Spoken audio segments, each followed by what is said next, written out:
Okay, so we're going to move on to the very last scene of Act 2, right? And there are three significant portions to the concluding scene in this play. The first significant portion is the relationship between Claire and Catherine. So the relevant pages are from page 74 to 77. And again, if you look at the photocopied version that I gave out to the class, um, I think I've annotated it in quite a bit of detail, so you can look at those annotations as well.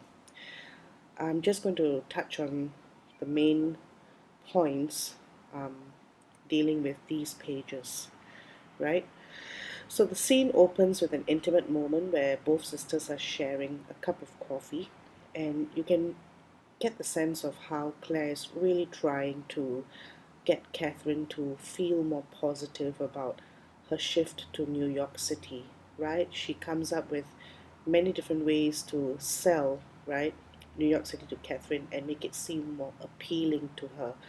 Um, Unfortunately, the scene quickly disintegrates into bitterness and conflict between both sisters, largely due to Catherine's reactions and responses. She's quite negative, she is quite rude. She starts off being monosyllabic and then she quickly degenerates into being outwardly hostile, right? So at the end of the scene on page 77, Claire makes the announcement, "You're the genius, you figure it out," and she exits the scene, and that's the last we see of her. So, what is so significant about this particular line that she delivers? I mean, it's the very last line for a character. I think we could look at it a little bit more deeply. So, on the one level, I think this line signifies the root of Claire's fear and concern. She's afraid, right? A lot of her fear and concern stems from knowing, or rather suspecting and not concluding for a fact whether or not Catherine is a genius. And if she is a genius, is she going to be mad like her father? Is she going to be a burden, right? So Claire is trying to figure out the best possible solution to handle this. And in her opinion, the best solution is to get Catherine out of the house, out of Chicago, bring her to New York City, keep her close so that she can keep an eye on her, right? Um, so, yes, in doing so, she's depriving Catherine of her freedom and of her rights, of her identity, her hometown. Um, but can we really blame her for wanting to do this? I mean, what other practical and logical alternative can we think of, right? I think the other or the second significant um, reason or motivation behind her saying this particular line will be, if you think about it, Catherine has been the genius in the family. She has been the favorite child. She is the one that Robert um, hoped would take after him, right? She is the protege.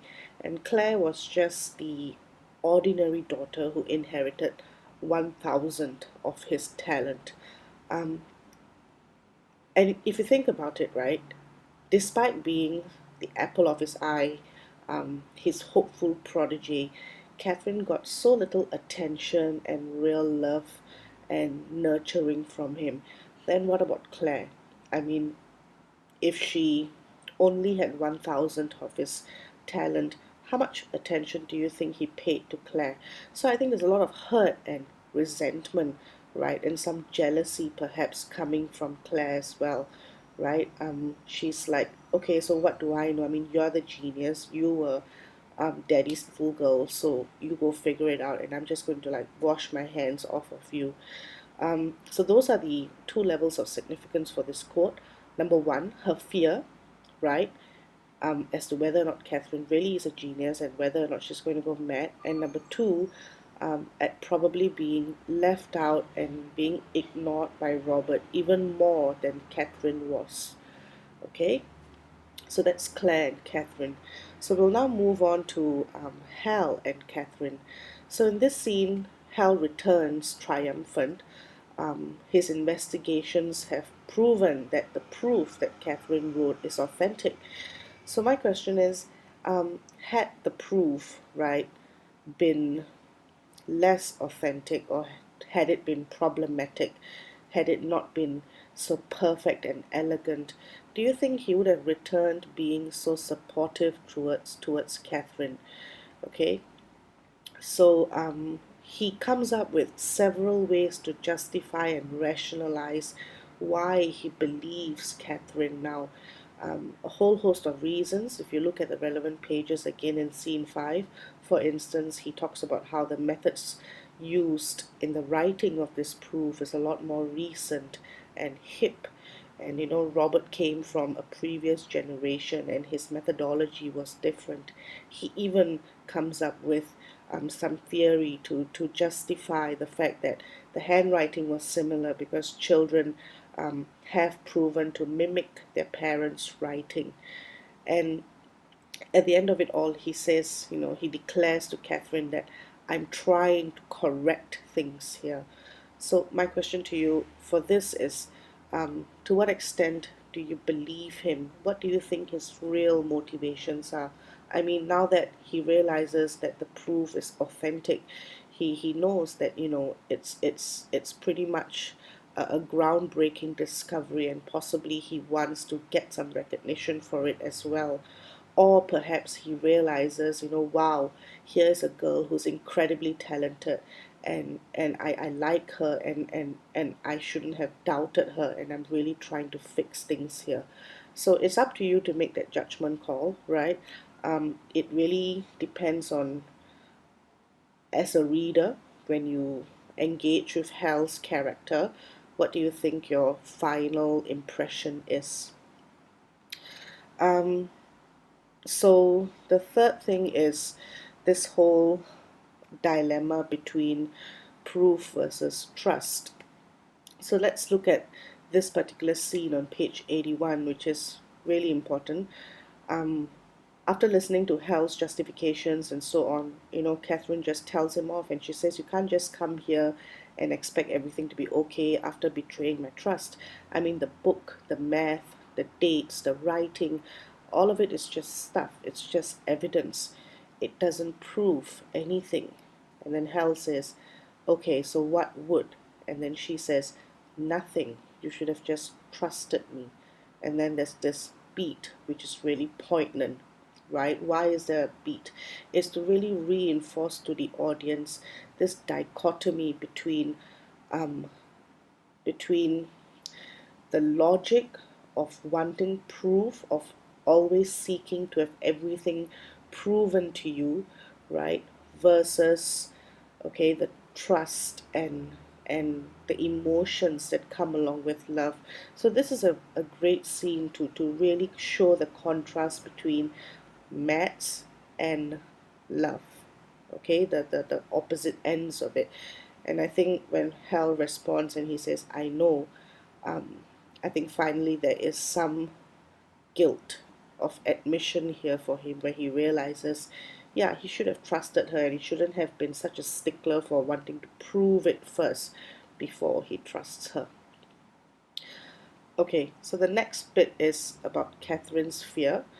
Um, she finally admits that her greatest fear is the fact that she's afraid she's like her dad.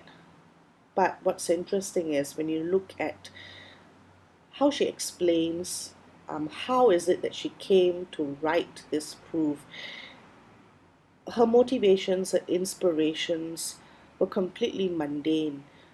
It's interesting to note that perhaps she succeeded because to her writing the proof was not the most important thing in itself like it was for Robert, where work was priority.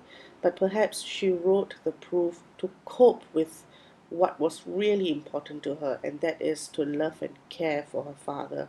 So for her, the love and care was primary, the maths was secondary, and because she made it secondary, it ended up serving her really well. She ended up succeeding in it because she didn't revolve her entire identity around it. She revolved her identity around something else, and she used the math as a tool. Okay, so I think that's why she managed to overcome, and she could actually write such an amazing thing even though she didn't go to school and she was just stuck at home.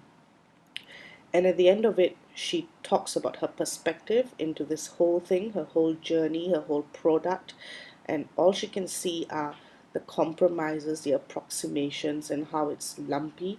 I think what Auburn is trying to tell the audience here is, at the end of the day, what really matters are the things that can't be proven in life, the things that revolve around human relationships, love, and trust.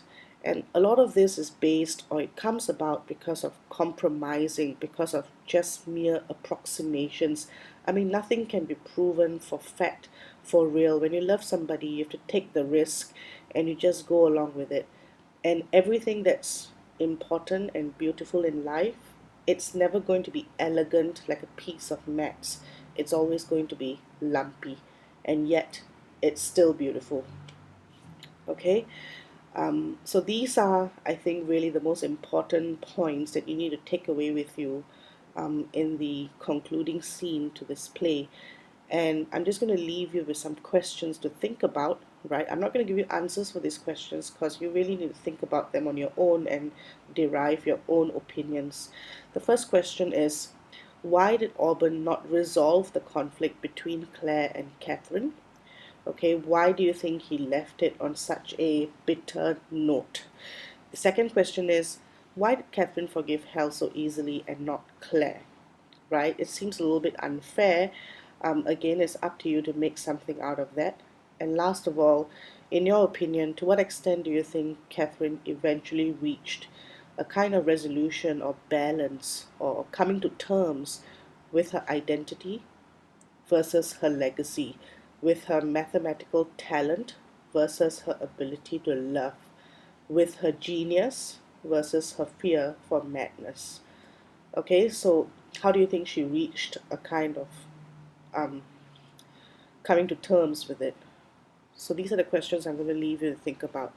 And that brings me to the end of the series of video tutorials, right? Okay, thanks guys for listening.